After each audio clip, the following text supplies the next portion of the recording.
තෙරුවන් සරණයි. කඩවර සෝන්කාලී දේවාලය 2026 ජනවාරි 1 වන දින. අද උදෑසන අලුයම 4 සිට දේවස්ථානයේ රාජකාරී තින්නානමුරු මංගල්‍ය ආදී කටයුතු සිදු කරා.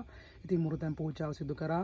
පළමුව බුදුරජාණන් වහන්සේටත් රහතන් වහන්සේලාට ඒ ආකාර බුද්ධ පූජා සිදු කර දේව සභාවට මාගේ කඩවර අප්පච්චි අම්මා සෝන්කාල් මෑණියතු යක්ෂ දේව සභාවටද බහිර දේවතුන් වහන්සේලාට ඒ ආකාර සියලු දෙනාට ඒ ආකාර පුද පූජා ලැබුවා.